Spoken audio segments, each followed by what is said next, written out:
Everyone knew Eli Turner as the quiet man who slept near the bus terminal.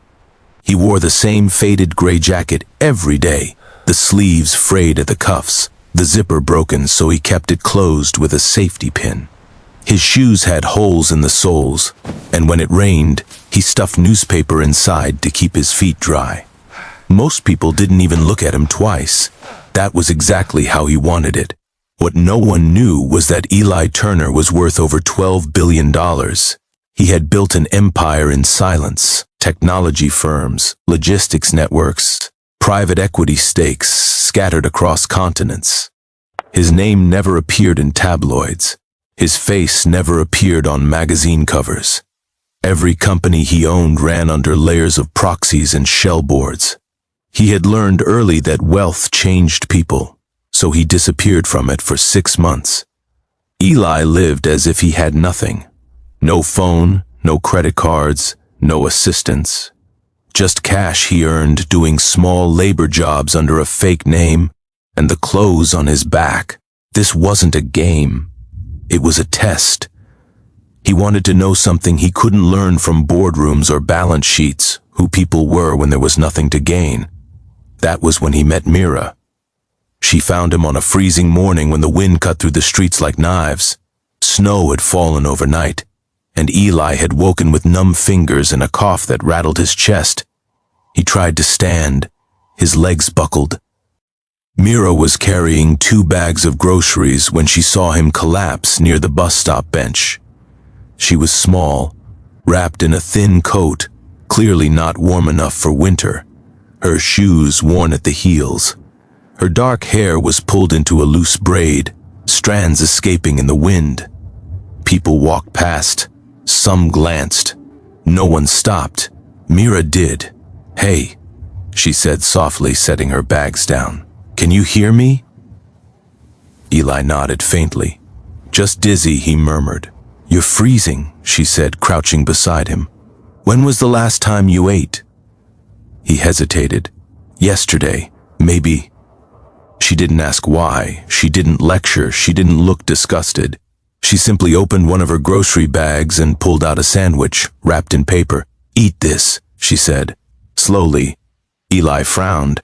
"You don't have to." "I know," she interrupted gently. "But I want to." That was the first thing that struck him. Not pity. Choice. He took the sandwich. It was simple. Bread, eggs, a little cheese, but it tasted like the best meal he'd had in weeks. Mira handed him a bottle of water next. "You're sick," she said, noticing his cough. "You should be somewhere warm." "I'll manage," he replied. She shook her head. "No, you won't." She hesitated, then sighed. "Look, my place is tiny. I rent a room. But it's warm, and I can make soup." Eli stared at her. Every alarm bell rang in his mind. His security team, if they knew, would have dragged him away immediately. But he saw something else in her eyes. No calculation. No expectation. Just concern. "You don't even know me," he said. She smiled faintly. "That's kind of the point." Against his better judgment, Eli followed her. Mira's apartment was on the 3rd floor of an old building that smelled like boiled cabbage and cleaning chemicals. The stairs creaked under their weight. Her room was barely big enough for a narrow bed, a table, and a hot plate by the window, but it was clean, warm. She handed him an old blanket and set a pot on the stove. "I'm Mira," she said. "I work at the laundromat down the street. Nights." "Eli," he replied. "Just Eli." She didn't ask his last name. She didn't ask what he did before. She didn't ask why a grown man had nowhere to go. She made soup. They sat on the floor, eating from mismatched bowls. Eli noticed she ate slowly, carefully, as if making the food last. He realized then that what she'd shared with him might have been meant for more than one day. "Why help me?" he asked quietly. Mira shrugged. "I know what it's like to be invisible." He looked at her more closely. There were calluses on her hands, old bruises on her wrist she tried to hide, a tiredness in her eyes that didn't belong to someone her age. "You could have walked past," he said. "So could everyone else," she replied. That night, Eli slept on the floor with the blanket she gave him, and for the first time in months, he slept without one eye open. The next morning, he woke to the smell of coffee. Mira was already dressed for work, tying her boots. "I have to go," she said. "There's more soup in the pot. Lock the door when you leave." "You trust me?" he asked. She paused, then smiled. "You ate like someone who hadn't in a while. That tells me enough." After she left, Eli sat alone in the quiet room. And for the first time since he had chosen this life, something inside him shifted. This wasn't just observation anymore.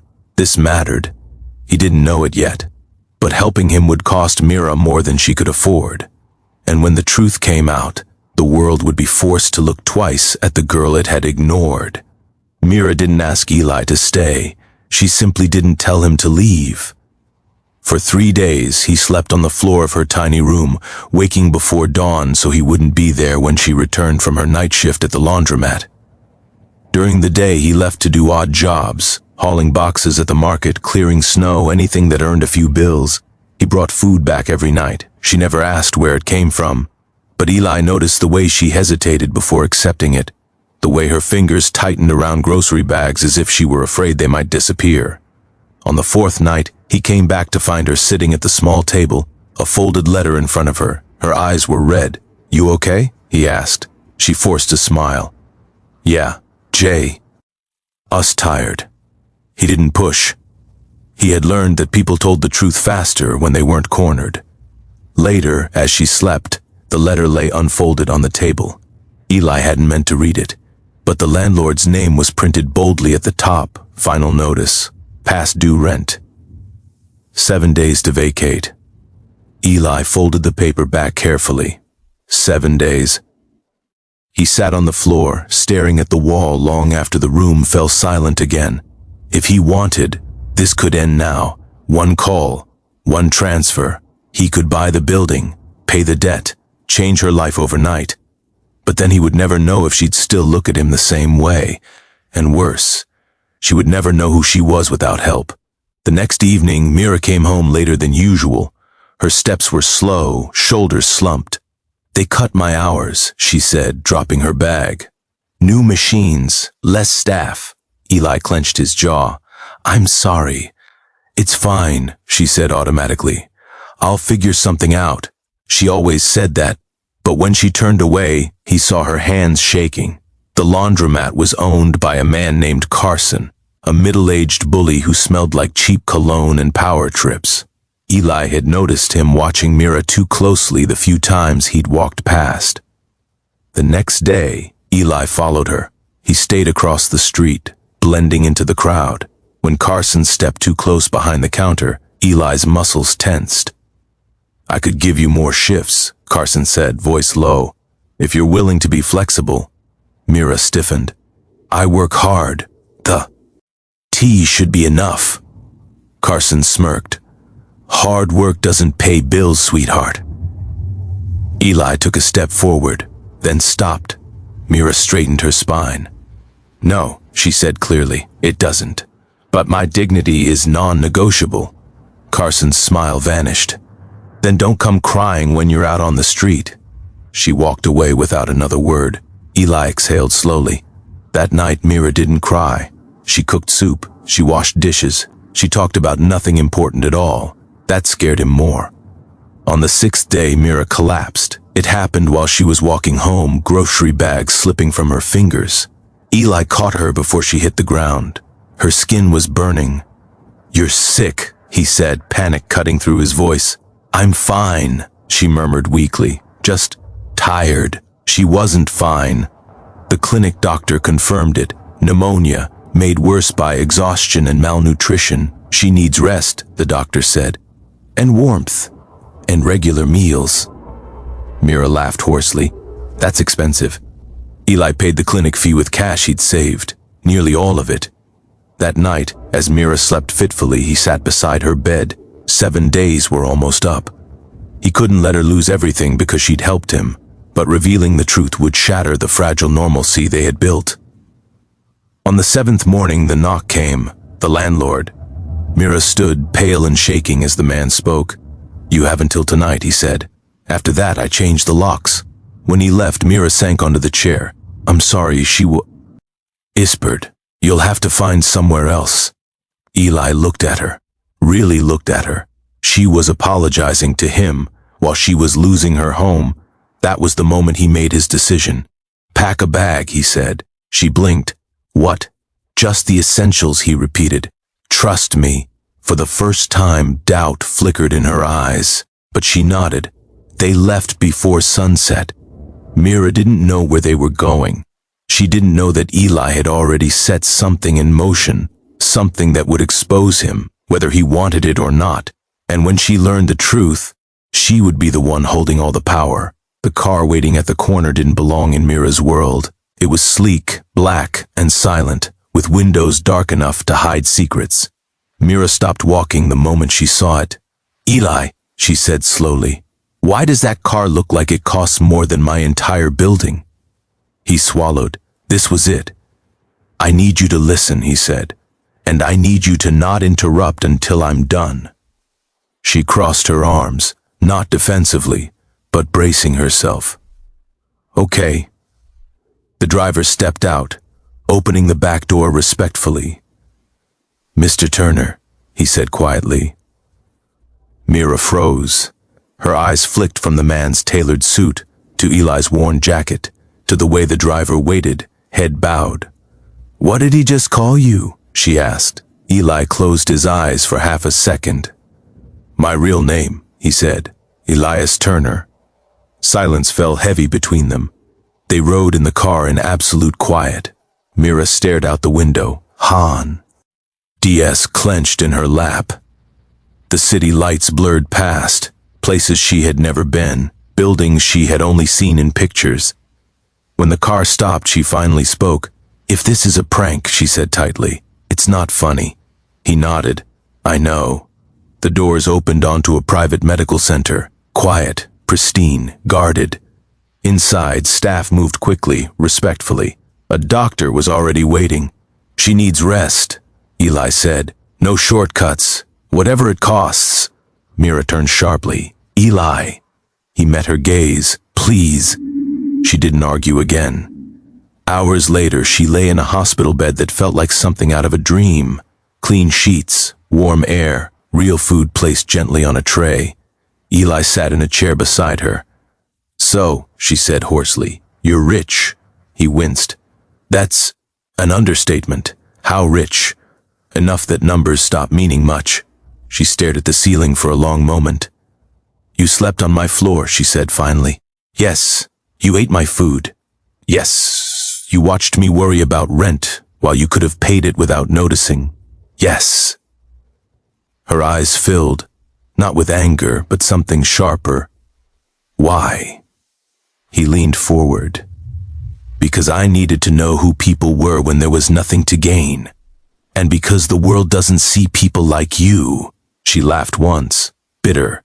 Congratulations. You passed your little experiment. I didn't expect to meet you, he said softly.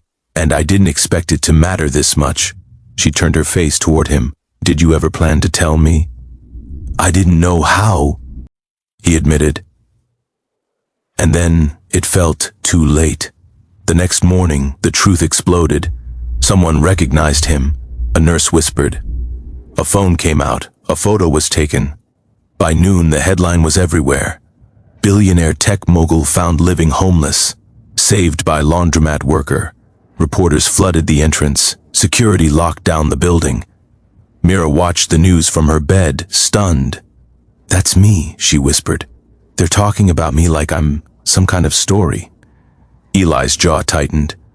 I'm sorry. I never wanted this. She looked at him. Did you want me? The question hit harder than any accusation. Yes, he said immediately. Without conditions. Without lies. The door opened. His assistant, Claire, entered briskly. We have a situation. The board is furious. Investors are nervous. They want you to do damage control. Now. Eli stood. Cancel everything. Claire blinked. Excuse me, I'm not leaving her, he said. Mira's breath caught. Claire's eyes shifted to Mira, assessing. This is inconvenient. Mira laughed weakly. That's one word for it. The media pressure worsened. Strangers praised Mira as a saint. Others accused her of manipulation. She planned it. She trapped him. She's after his money. Mira read every comment in silence. Then she handed Eli the tablet. End it, she said. Go back to your world. He stared at her. No, you don't owe me anything, she said. I helped you because you were human, not because you were rich. I know, he replied. That is why I won't walk away. She met his eyes. Then listen to me, she said. If I stay, it's on my terms. What terms? She took a breath. I don't want charity. I don't want to be displayed. And I don't want to disappear into your shadow. He nodded without hesitation. Done. Outside, the city buzzed with speculation. Inside that quiet room, something irreversible had already happened.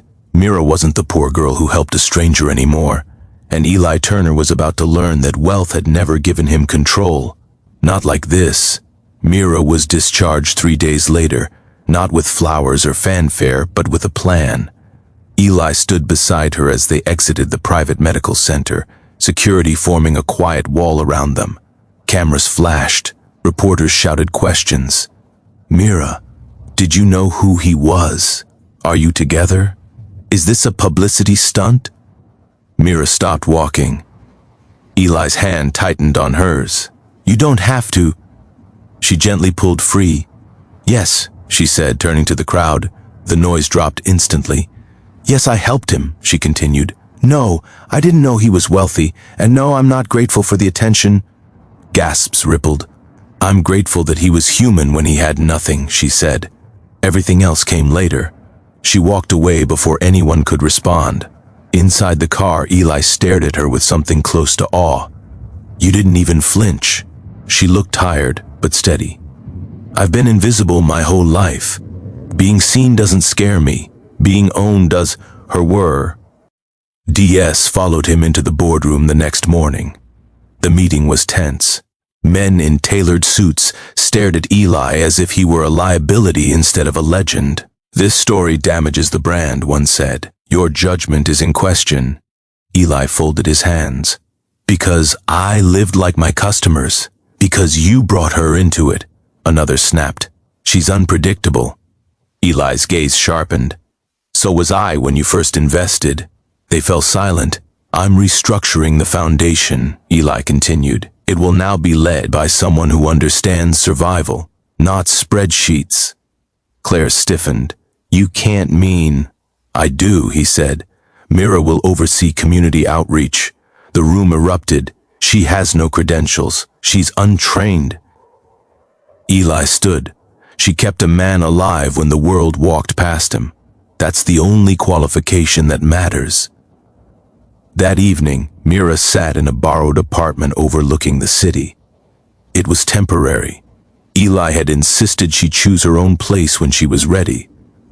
You don't have to do this, she said quietly when he told her about the board. I do, he replied. They need to learn what value really looks like. She studied him. If I accept this, they'll tear me apart. I know, and you? I'll stand with you. She nodded once. Then I accept. The next week was brutal. Interviews, accusations, anonymous messages, but Mira didn't soften. At a televised charity gala, dressed simply in a borrowed black dress, she stood at the podium while the elite whispered, I wasn't invited here because I'm impressive, she said calmly. I'm here because I was decent. Silence. You donate millions and call it kindness. I gave soup and called it survival. No one clapped. They didn't dare. After the event, a woman cornered her near the restroom. You think you belong here? She sneered. Mira smiled. No, I think you own it. The story shifted. People started listening. Donations poured into the foundation, not because of Eli's name, but because of Mira's words. Eli watched her change the room without raising her voice, and for the first time in his life, he felt like the one being led. That night he found her on the balcony, city lights reflecting in her eyes. You're changing everything, he said. She shook her head. I'm just not pretending anymore. He hesitated. What about us? She turned to him. I didn't fall for your money, she said, and I won't stay for it. I know, but I might stay, she continued, for the man who slept on my floor and never once looked down on me. He smiled, slow, real. That man is still here. She reached for his hand, then let go. One more thing, she said. If this ever turns into a cage, I'll open the door myself, he promised. The city buzzed outside, unaware that something far more dangerous than scandal was happening. A poor girl was teaching the powerful how to listen, and a billionaire was learning how to follow. The media frenzy had reached a peak that neither Mira nor Eli could ignore. Every more. Ning. Headlines screamed across tablets, phones, and newspapers. Billionaire saves homeless. Girl who helped him now oversees his foundation. Richest man in the city exposed. Was he really poor? Who is Mira, the woman who refused to bow to wealth? Mira sat in her modest apartment, staring out at the city skyline. Her reflection stared back at her in the glass, tired, unpolished, and real. Eli stepped beside her quietly. They're waiting for you to fail, he said softly. I know, she replied, but I don't care anymore. Are you sure? He asked, turning to her. Because once you step into this, they won't just watch. They'll try to control you. I know, she said again. But if I stay invisible, nothing changes. If I speak, maybe it will. He studied her. That courage, it's rare. I've been invisible my whole life, she said. Now I'd rather be seen for who I am, even if it shocks the world. That evening, Eli arranged a live press event. The room buzzed with the city's elite, journalists and cameras rolling live. Every face glared, curious, skeptical. Eli stepped to the podium first. Thank you all for coming, he said. I won't speak long. You already know the story. What you don't know is why it matters, murmurs echoed. Here we go. He gestured to Mira, standing beside him in a simple coat and scarf, her hair tied neatly back. The contrast between her modesty and the crowd's designer attire was striking. This is Mira, Eli continued. She is not just the woman who helped me. She's the one who reminded me what the world forgets. Kindness, honesty, and strength are worth more than wealth. The room stiffened. Some journalists leaned forward. Some looked ready to scoff. Mira took a step forward. I never planned to be in the spotlight, she began, voice steady. I work. I live. I survive. Like everyone else in this city who doesn't have billions to shield them. But when someone who could have ignored me instead accepted my humanity, I realized something. She paused. Every eye in the room was on her now. That the world doesn't value people like me, or most of us, for our courage, our honesty, our effort. And that has to change. A reporter whispered to another. She's eloquent. Mira continued. I didn't help Eli for his wealth. I helped him because he needed it, and he taught me. Sometimes, the people with the most can't see the truth until someone shows them. Silence followed. Then a few scattered claps. Then more. By the end, the room was erupting, not in mockery but in stunned respect. One wealthy executive shook his head. She actually changed him. Another journalist whispered, she just shocked the entire city. Outside, social media exploded. Hashtags trended.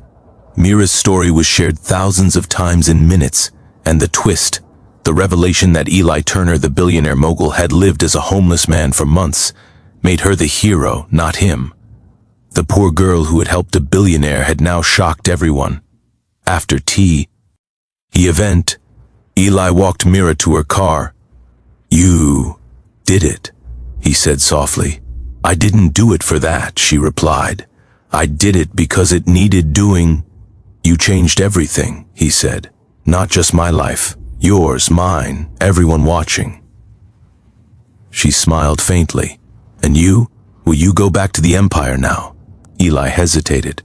I could, but I don't want to. Not if it means losing this. Losing us. Mira studied him. You're risking everything for me? I'm risking nothing, he corrected. I'm choosing what matters. Her hand brushed his. Then we're both risking the right things. Months passed.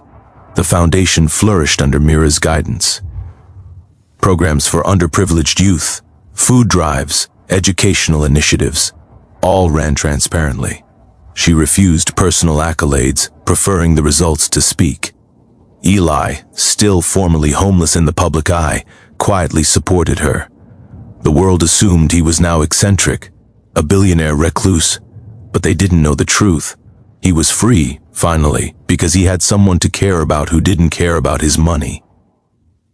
One evening, Mira sat in the foundation's small office, reviewing reports. Eli leaned against the doorway, holding 2 mugs of tea. You looked tired, he said softly. I am, she replied, but it's worth it. He handed her a mug. Do you ever regret it? Coming into my life? She met his gaze. Not for a second. He smiled. Good, because you've shocked the world. And I've kept you human, she said. He laughed, a soft, genuine sound. Maybe why? I've done more than that. She reached for his hand. That's our secret, she said. The world can wonder all at once. Eli nodded. Let them wonder. Let them talk. Let them learn. Above them, the city lights glimmered. People everywhere were sharing, commenting, arguing, but none could ignore the truth that had unfolded. A billionaire had hidden his wealth. A poor girl had helped him, and in doing so, she had shocked everyone, not with money, but with courage, honesty, and the ability to change a life, and the world forever. And for the first time, Eli Turner felt richer than he ever had, not in money, not in power, but in the only thing that mattered, trust, love, and someone willing to see the humanity behind the fortune. Mira smiled at him. You ready for the next surprise? She asked. Always, he said, and together they stepped into a world that had no choice but to follow the example they had set, one act of kindness at a time. More stories are coming soon. Please don't forget to like, subscribe, and share.